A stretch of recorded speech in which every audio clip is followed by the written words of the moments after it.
Good afternoon, ladies and gentlemen. Welcome to the studio here. My name is F. That's Hindu Man, and we are going to bring you some quality SPL today. Starting off as always with Europe, we'll be beginning the show. Two sets over there, and then 2 sets over to NA, as we do every Saturday. Yeah, we're going to start off with Paradigm as they take on Team Dignitas. This should be an interesting matchup. These teams both have a lot to gain and maybe a little bit to lose. As I said, Paradigm versus Team Dignitas is how we'll start things off. We'll move on into Fnatic and London Conspiracy, and then later on for North America, I'll take my leave, but we'll still have Team Solo Mid to start off NA. So don't forget that these two scenes will meet together at Worlds. Of course, later today, the last game of our broadcast will be Cloud9 versus Eager, our match of the day. As I said, both regions will combine in January to come together to Atlanta for the SWC, the Smite World Championship. And not just those regions, but we'll also have regions from around the world. The Australian scene, we'll also have China, Brazil, and Latin America, as well as cosplay. Yeah, it's actually really exciting. It's not just esports here at the Smite World Championship, although that's really what everybody's, that's the main focus. But there's a huge cosplay contest. A lot of different groups. You've got the group category. You've got other sort of categories to go for, and there's over $20,000 in prizes. And it's going to be a lot of fun because obviously it's not just to do with Worlds, it's also not just with the World Championships of who wins and who's the best region, which will be EU, as we know. But it's also to do with getting together as fans of Smite and meeting other people from around the world who are there just to enjoy the game too. Exactly. Yeah, I mean, a lot of my friends just call it SmiteCon. So it's really just about the community and everything else. But if you want something you can act on right now instead of waiting till January to come, make sure to go ahead and check out our Praise the Sun sale. In celebration of Sol joining the ranks of the rest of the gods, we're going to put the rest of the Sun gods on sale. You've got Khepri, Ra, Huyi, and of course, Apollo. And the best thing about that, it's earned double fantasy points this weekend, which is a great time to do it when it is free FP week, Tom. Oh, is it free FP week? It is free FP week. Is it? Well, if it's free FP week, I'm going to sign up on alphadraft.com because I want to win real money. If you guys are unfamiliar with this, you can go to alphadraft.com and basically you can use your own esports knowledge to figure out who's going to win, draft your best team every single day, not weekly, it's daily, and take home some real money. Yeah, pick up a roster, look through the players and work out who's going to perform the best over the weekend. You can get yourself some decent opportunities. Oh, for sure. And I mean, if you need a starting point or to see where the rest of the league is at right now as far as the SPL is concerned, here you are. This, of course, is Europe. Epsilon on top, 21-1, and a big spread down below. Team Justice at 3-17. Well, you see, the mid-pack is what we're going to be watching today. Paradigm up against Dignitas, and then obviously LC as well, facing off against Fnatic. Those two setups going to be very interesting, but let's talk about the first game of the today. Sure. Paradigm is the squad we're going to be seeing first of all taking place. 16-6 right now.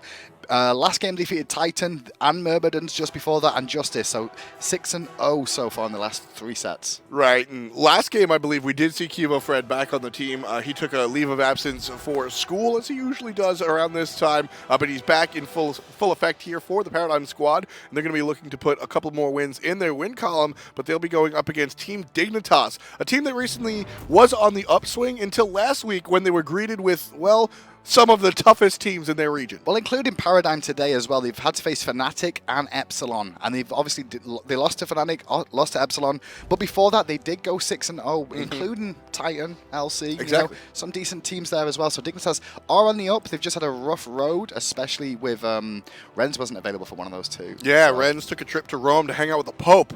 So congratulations to him. He's going to be back, though, and we'll get into our games. No hesitation. Left side, Paradigm, they're going to have first pick. We'll see if they elect to go the ever-so-popular Sun Wukong. Don't forget, ladies and gentlemen, Xing Qian is now on the table. We saw him played in the solo lane by Dimmy last night.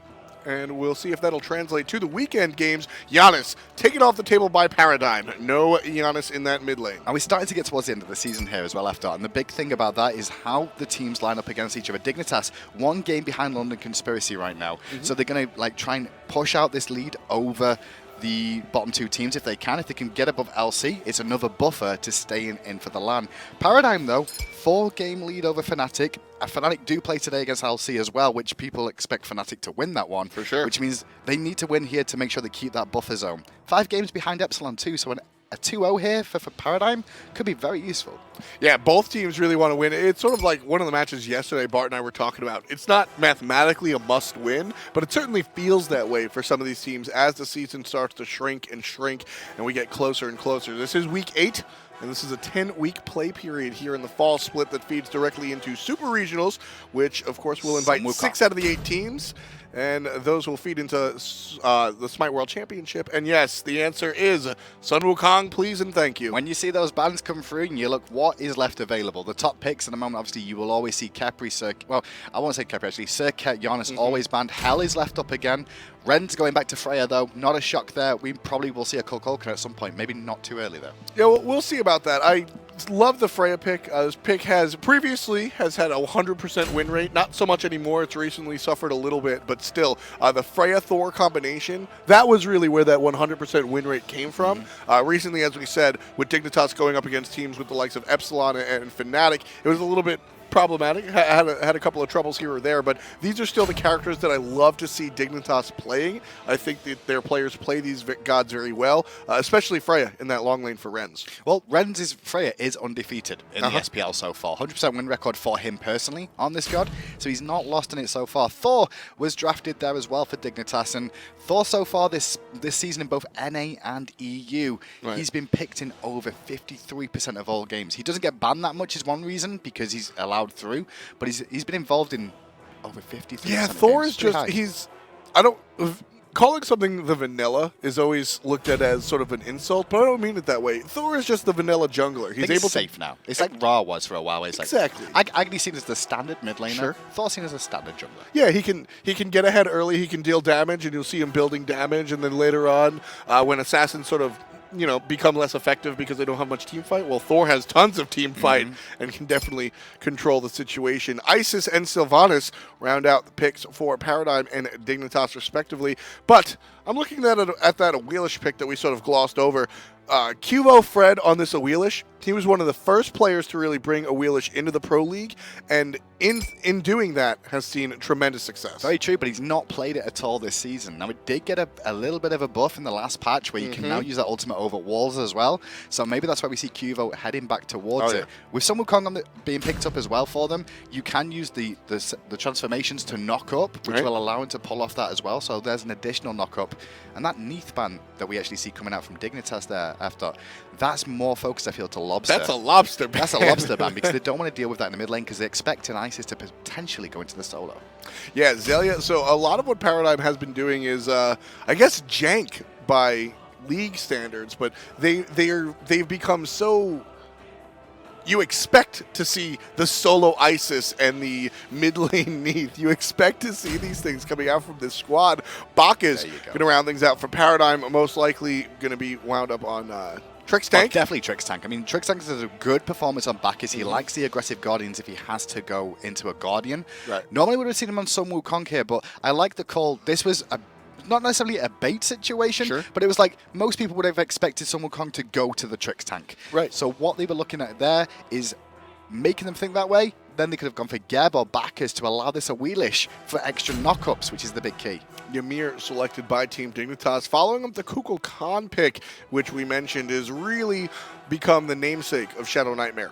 Shadownightmare has always been a Kukulkan player, but hasn't really brought it into the onto the big stage here at the SPL until recently. I'm surprised by this Ymir pick at the end, actually, is because we've seen Frezzy all season long. He's only picked it once, and Frezzy, back on the Mortality days, it was one of his most prevalent gods. He was so strong in it, very aggressive with this Ymir, and goes invading into the jungle early on and tries to bait, well, technically gets himself caught a little bit like Trixtank does, but his team always rallied for him. Going back to this Ymir again, I want to see how this works out for him. Hopefully it goes well.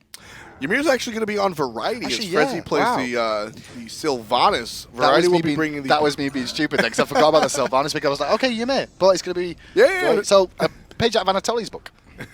The solo lane Ymir is going to start off with a purple pot as well. That's why you see these characters wait so long in base. And if you also noticed, Lawbster was also late to lane because of a purple pot. So Isis, with some extra magical power on her, this wave is going to disappear. It will disappear, but I think it's just more for wave clear, because up against the Kukulkan as well. Oh, yeah. You want the extra wave, because Kukulkan can sit back, but it's going to take him a little bit longer with those tornadoes to bring down the wave at the beginning of the game. So they're going to have the opportunity to choose which Harpies they want to go for. Do they want to invade? Do they want to try and contest back Harpies as well as an opportunity? Mid laners meet up, and Isis has some of the best clear in the game, and right there you see the power of that, plus a power pot. The wave, just one ability, gone. Likewise as Kukulkan. The tornado, he took him basically 2 abilities there, because his auto attacks aren't as strong, but the rotation from both sets of junglers as well sees that they're going to split the Harpies as expected pretty much at the start of the game. So Harpies go, the right ones go to Paradigm, left Harpies go to Team Dignitas, and players will meet up with their junglers back in the mid lane. And yeah, this is really just the battle of the wave clear. Kukulkan can drop that tornado, and Kukulkan's clear is exceptional. So you see Lawbster with that extra magical power pot, and he's able to really match that with the Wind Gust, which Isis already one of the premier wave clearers. You add that power pot on there, goodbye minions. Now the thing about this Ymir solo lane as well that we're going to talk about is, I like the idea from this from Variety. What he's looking to do That here was slick. Is you do this with Sobek as well. You kind of stall the lane out so someone can't find a kill. He's got great wave clear early on. So his Glacial Strike's going to be able to just clear the wave out pretty effectively, get some decent poke damage off with the in-hands as well. But then he doesn't have to worry so much because the wave's already dead before Sun Wukong can clear just yet. But as per usual, when Sun Wukong comes online, it's going to be a different story. He's just going to be farming, basically pressing 2 and then waiting for the next wave, because that's what both of them will do. I don't think we'll see many kills there, but if we do early game, it'll be Ymir. If we do later on in the game, it'll be Sun Wukong. A big part of what Xaliea brought to the lane is beads won, and we saw a little bit of this in yesterday's game, but it's almost unlike what we're seeing today. A lot of damage coming out of Shadownightmare, but ultimately it won't result in a kill. So these beads strictly against this Ymir. Early game, Ymir, especially with the power pot, a freeze and a glacial strike and a basic, you can die if you're getting hit by enough minions. He's still going to get the damage from the Frost Breath off because Beast doesn't reduce damage or anything. However, what he's also worried about is this jungle Thor, because Thor with the full wombo combo of stun, wall, freeze, glacial strike, berserker barrage, hammer, it's going to be a lot to actually absorb. So that Beast will buy him a second to escape that and switch, get straight into his cloud if he needs to. If you notice over there in the left lane, we'll see as Qvo decides to This is what I think Qvo might do all day, though, is camp this duo lane, because he's got Bacchus there, right? Gets one belly flop off. A little bit risky. Qvo's going to try and steal something. Jumps on in. He's got he gets one of the big minions. Unfortunately, doesn't get the stop on the Berserker's Barrage with the Feather Step, but he'll live another day. Walks out there, no problem. Lawbster showing some support to keep Shadownightmare out of the conversation. Unfortunate that Thor was using Berserker Barrage still. Can't be knocked up while using Berserker Barrage, so couldn't find the follow, but he was looking to knock him up more than anything. Just didn't time it right. Got some good damage off though, but not too much to write home about. A lot of aggression from Trix though. Oh yeah, the ultimate comes out from both players. Trixtank and Funball combined for first blood in the long lane onto Paradigm. Now the reason they found that kill, which is really simple, they hit level 5 first. Only just hit level 5. Freya did not have ultimate to get into the sky. Sylvanas can't knock him up to dissuade that issue either, so they just followed in with 2 full ultimates. It was a good wave clear effectiveness from Paradigm, keeping the pressure on, hitting 5 first and realizing they had that one moment to go aggressive. Yeah, that's where a lot of the damage came from, but the craftiness, the real setup of that kill came from the way the players situated their CC. So you had the belly flop, which is obvious, I guess you would say, but the pillar from Funball was so on point. Yeah. Perfect spot, got the stun, really put Renz in a position where he couldn't escape without that ultimate. So Renz finds himself in the coffin, and Paradigm pick up a kill for themselves. Left-hand Harpies go to Paradigm. Right ones look like they went to Team Dignitas. Not sure which way they went. It looked like you said, towards Dignitas, but I like Variety's rotation over there. He'd already pushed out the wave. Once you push out the wave, you can start trying to get these rotations, get a little bit more experience for yourself, and he had that opportunity to do so. So good work from Variety early on. I want to see how early Dignitas go aggressive with this composition, because take into account, with this Kukulkan and the Spirit of the Nine Winds, they have a lot of setup potential to land these ultimates. They've got Ymir freezes and the slow, don't forget that, bit very impactful to avoid it. Thor walls, as well as the dunk down, and then Sylvanas with that knockup. Yeah, for me, early isn't really where Team Dignitas wants to go, simply because they have a Freya versus an Anhur. If these hunters wind up making the rotations, if it's a Gold Fury you're talking about, not necessarily a Gold Fury here. I feel it's more they're looking for a mid lane fight around Harpies. Okay, all right. That's why we saw Ymir rotate. Looking for these Harpies and the aggression there is what this should be key for them. With the amount of CC they've got and the early damage, it's very strong. Yeah, I'm with you then 100%, because left side, the early game goes to Paradigm with the Anhur. But if you're on the right side of the map, I'll take an early game Ymir any day. Well, Anhur versus Freya in that matchup anyway is the favourable matchup for Anhur just on paper, flat. So it's going to be a rough situation for them. The wave clear is not as effective in that lane as you'll see Bacchus and Anhur be able to put out. Even with a Sylvanus there, it's still going to be a little bit troublesome for them. Especially with the recent change to Bacchus, his now Belch of the Gods now actually pushes back these minions. Just caught the tail end of it. A lot of small little things. Yeah, added to Belch of the Gods now, because we've got the knockback on the minions. He's also healing reduction on that ability as well. As we check him. See, that's the poke we were talking about. Xaliea goes from 100% to about 45%. Trying to hold but here's the thing. Now Variety, what does he do? Well, he tries to get a little bit more. What I like from Xaliea there is he tried to hold his ult. Variety didn't really have many abilities up available to really continue the follow-up there, but it was good poke. If he keeps poking like that, got to be careful about the all-in. And look at that. So careful about this Ymir, and because of that burst that can come out of Variety. Boots are finished out of Sun Wukong, and what comes next? Beads number 2, which he actually doesn't have to pop in that last exchange, but off-camera uses them. He gets frozen again. Gotta be a little bit Ymir careful. always has access to that. Definitely, especially when you go shoes on the Magi as well. You got the extra damage, Vampiric Shroud. You underestimate. I mean, Ymir at base fight does a lot of damage. Oh, didn't find it. Did not find the flop. He would have got some good poke off because Spirit Ball would have connected straight after. I think that might have been a kill for this buff. But Thor's up. Qvo knows. Qvo's communicating that. And Trixtank might be in some trouble. He's going to get landed on by FrostiaK, but FrostiaK understanding that the Bacchus Ymir now, but good freeze from Variety. He'll buy him a second. Faces towards Qvo, obviously, so he doesn't get knocked up, and all safe. Very smart play coming out for Variety. He'll go ahead and back. We'll see if... So he's got beads 1.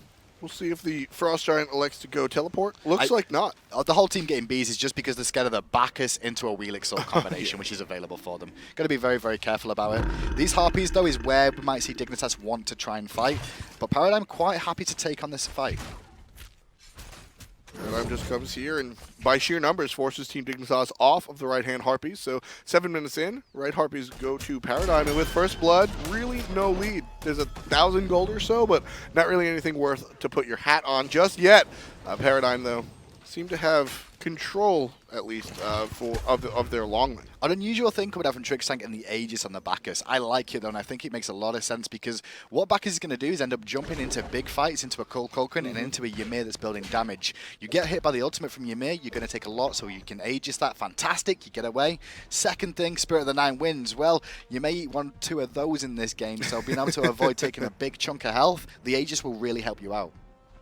Yeah, Bacchus also going to have to be... So we talk a lot about objective secure in a world without Hog here in the fall split of season 2. And a lot of times, Kukulkan is a great example of a character that has so much control over it. Bacchus, with Intoxicate, brings a lot of that objective secure ability, but the problem is he has to be on top of it, right? So you drop the Isis ultimate, and then Bacchus will clean things up with the Intoxicate. Thor is up in the sky here, and we may see FrostiaK jump down, but it looks like Lawbster was prepared Early for this pop. one. But look at the backside. Sun Wukong's in a lot of trouble. He will get in his cloud, though, as Bacchus comes in with a big ult. Ooh, the stun from Lawbster is strong. And here comes Trixtank. He gets the basics out of Variety. 3 members of Team Dignitas trying to chase down the tank. They get the root, they get the pull. Trixtank isolated by himself, but from a distance, Lawbster provides support, gives a slow, and that's enough to send Team Dignitas backing. 2 kills on the side of Paradigm, 1 in that last exchange. Unfortunate for Dignitas there. They tried to make an opportunity happen with Variety turning back around to put damage out. They nearly found that kill on Xaliea, which would have been really important for at least trading those solo laners out and not making it too impactful. But Trixtank's rotation in the end made a big impact there. Trixtank's ability to stick to the situation. Bacchus doesn't have a bonus as Renz picks up 1 for himself on a Funballer. I'm not sure how that fight went down. Honestly, Anhur, for the most part, we've mentioned, has a good matchup against Freya. Didn't respect the minions, I guess. Step 1.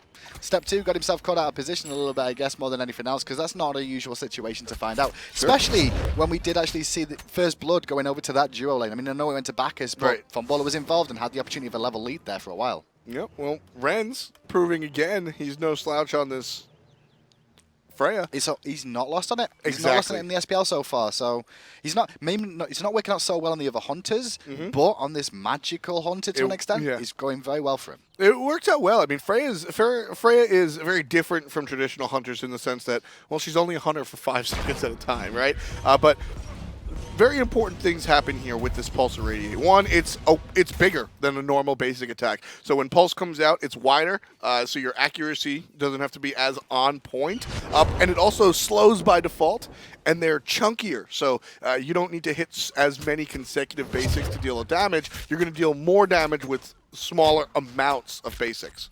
Can we check in with Golden Experience here? I just want to see between the difference in experience. Yes, it's still a lead for Paradigm here. 2,000 is pretty good for 10 minutes in, even though it's pretty much even. But mid lane, just gets out of trouble. Does Shadownightmare there from that Spirit Ball coming in? Yeah, that slither that Shadownightmare used to sort of I'm not sure if he had to shed the slow from Isis or not, but either way, he speeds himself up, just narrowly avoids that Spirit Ball. I'm telling you right now, Hindu, if Shadownightmare gets stunned there, that's a third kill for Paradigm. That is one thing we didn't mention so far in this game, and Dignitas' Keem Top competition here is all magical damage. They've only got Thor in the jungle for physical here, and you can see that Xaliea, for the most part, never really builds defensive items if he can help it.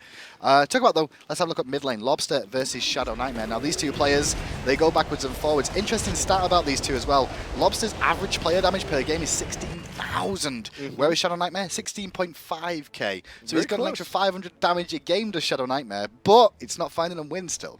Shadownightmare has been bringing a lot of interesting gods here, and as you can see, it doesn't really matter if he's playing sort of what's quote-unquote meta or not. I mean, he's still keeping up. I'm looking at the Alpha Draft score because KDA can be... KDA doesn't necessarily really reflect how your team does. Or how you do as an individual. A lot of times it has a lot Big to do gank with on the right hand side, holds out Thor because it looks like the right could be in a bit of trouble there, but did the right thing and just face towards. But going back to it, KDA. Yeah, no. The swap from Ymir is very important because you see that, and that really illustrates the reaction time that we see out of our pros. I mean, so for those of you that don't know, when Awilix throws that cat, if you're facing away from her, you'll be knocked up.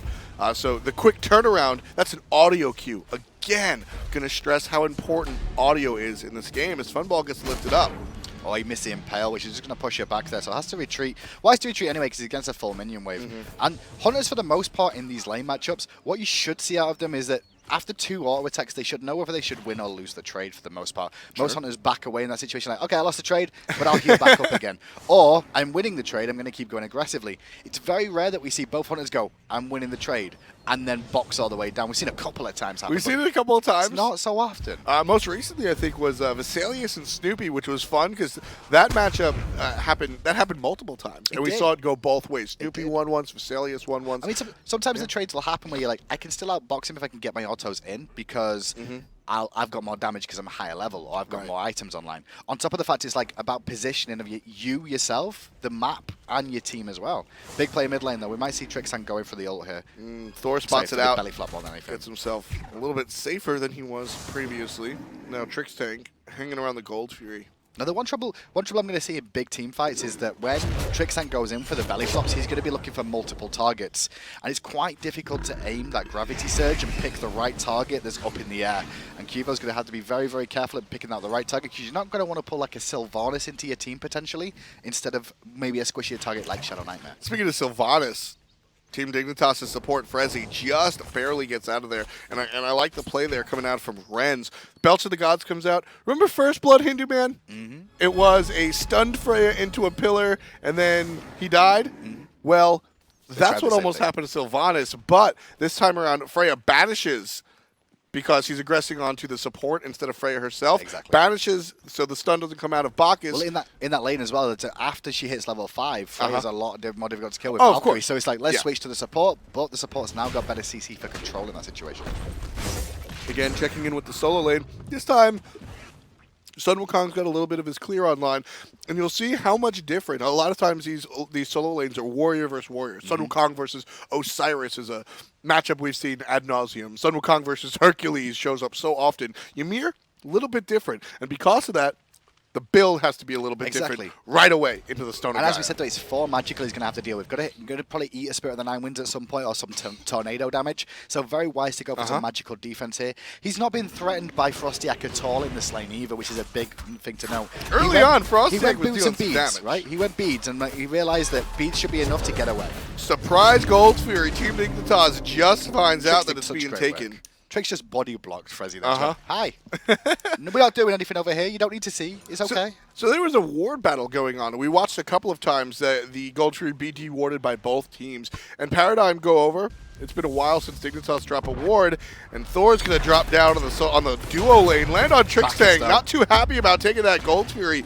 But ultimately, Bacchus able to jump away, no problem. Not an easy target to kill is a Bacchus, because he can make you drunk, first of all, so you miss some of those in-hands. Second of all, he can then jump away. He's one of the only sort of supports that has a leap ability that gets him over obstacles and walls, like Thor drops. QvoFred jumps over a wall, dives the tier 1 tower over in the solo lane to combine with Xaliea for the kill onto Variety. So that Ymir now 0-2-0 as Funballer turns things up, looking for Rens. Beads are activated, no stun, and a belt to the gods. But Trixtank, with that Intoxicate, the CC don't matter if you're dead. 4th kill on the side of Paradigm. When did Rens use his ultimate? Was it just before that start of that engagement? It must have been, because he didn't use it for the pick onto Bacchus that they were looking for. Right. So he used his ultimate thinking he could find something, or he got aggressed on him and panicked a little bit there, because he could have beat, I guess he must have gone aggressive. It's the only thing I can think of, because he had beat still. He beats out against Trixtank, which was wise, tried to juke out, but wasn't going to find it after the Intoxicate came out. Yeah, I mean, like you said, a big thing that I like about what this Bacchus is doing, so we've got the power boots online, which is something that we generally see out of these aggressive supports, whether it's Bacchus or it's Ares. That's the direction that we go into a lot of times, sometimes even Ymir, because these characters bring a lot of damage to the table, and that's how they do their peel. That's how they threaten. But the Warlock Sash, now Hindu man, this is different. Well, that's on Isis. Yeah. He's a little bit confused. The line is different. I was going to say, if you can get a Warlock Sash and a support after, they're having a pretty good damn day, I tell you. But he has gone choose a focus, which isn't necessarily standard, but we've seen it more and more often. You just facepalming now. It's okay. I actually just facepalmed. If he would have gone Warlock Sash, I would have been a lot more shocked and mentioned it a lot earlier. That's why I was so excited. So the shoes of focus, to backtrack a little bit, will give Bacchus a little bit more mana. So that allows him to use his abilities just a little bit more. And to be fair, a very standard build coming out. You've got the cooldown boots, of course, more mana, more abilities. And then as QvoFred gets frozen, smacked around. So much damage from it. Variety's Ymir there. I like that play from Variety. Variety goes aggressive and then realizes that people are coming, so just walls everyone off. That was so good from Xaliea. That's actually going to cost FrostiaK's life. He came in late looking for Kuvo. He saw Kuvo jump off Suku, so he knew that was on cooldown, right? That was a great start. Didn't find the dunk, didn't find the wall, which was key, and Xaliea just stunned him out with a cat form. Talking about cat form, he's on Shadow. That looked like a miscommunication. Shadownightmare also going to slow. Well, yeah, there he is. He's going to fall to the hand of Xaliea as Paradigm inch ahead slowly, and they take another tower in the mid lane.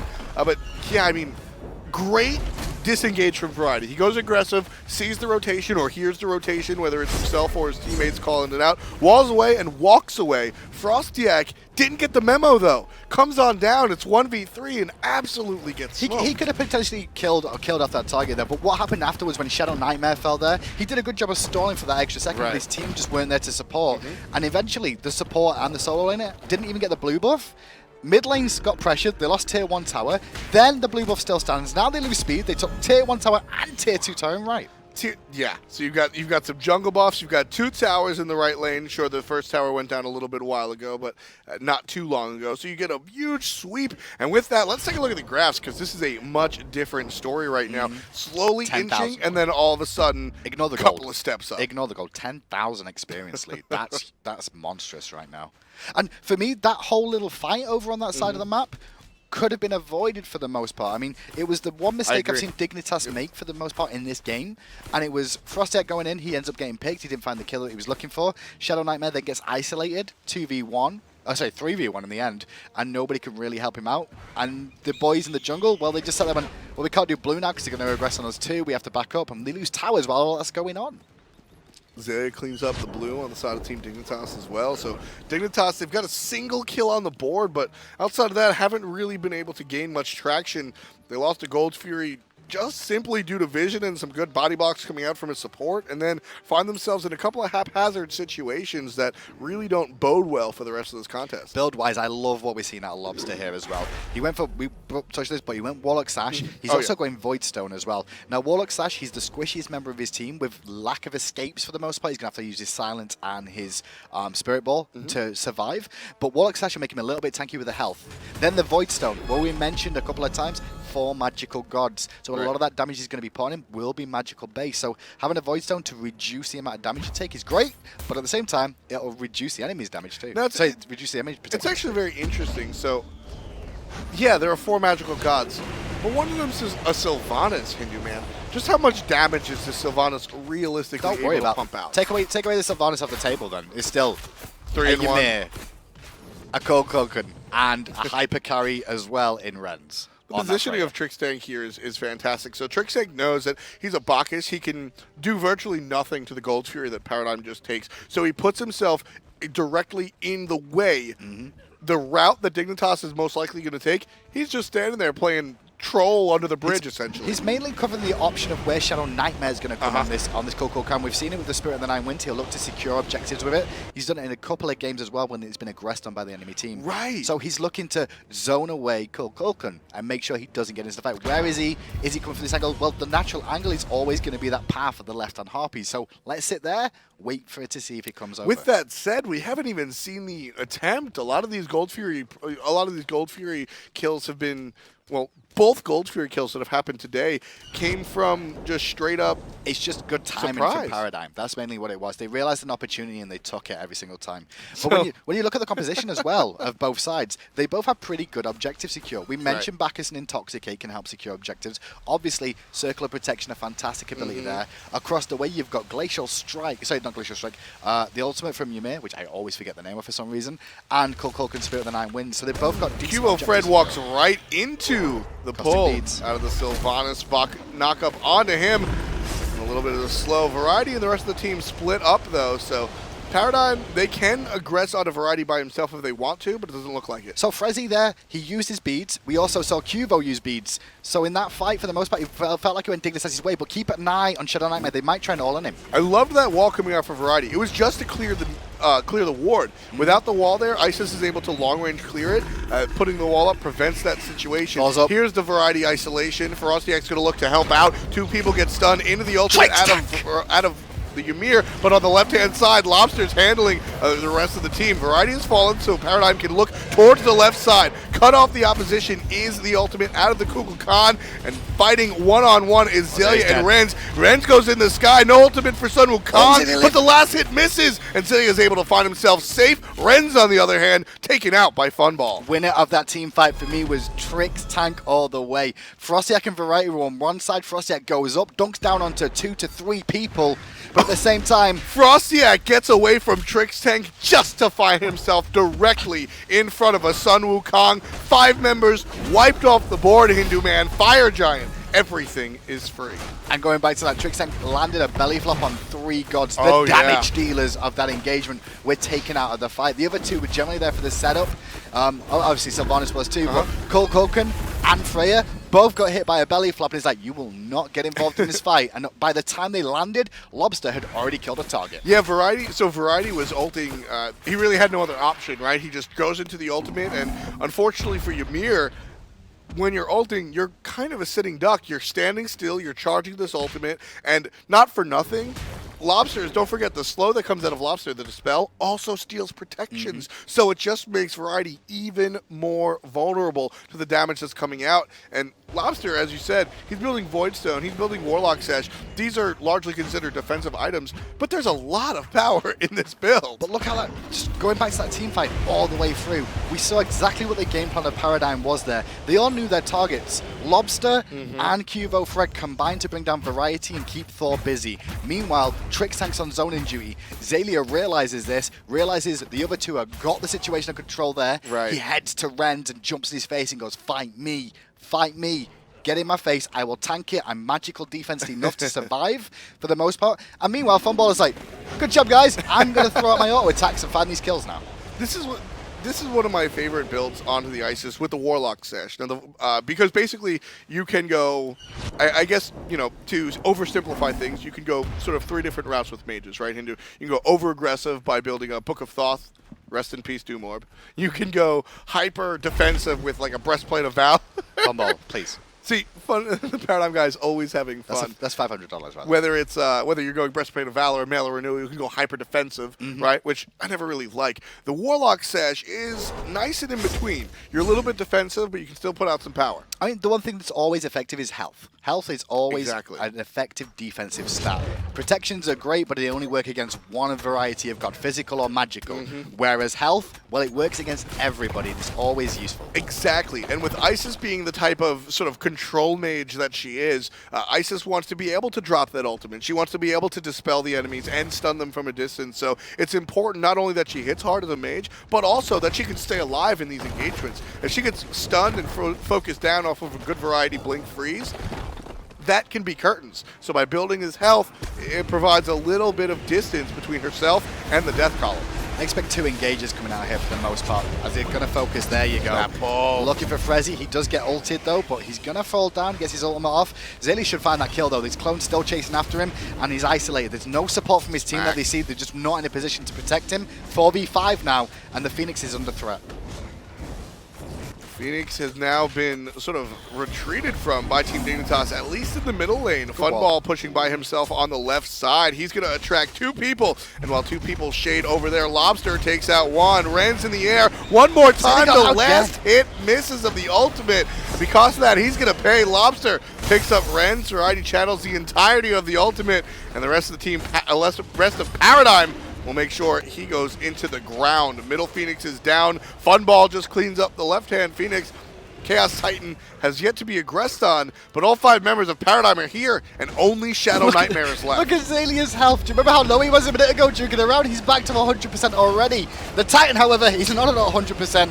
And Paradigm should look at closing out game 1 in pretty good fashion, honestly.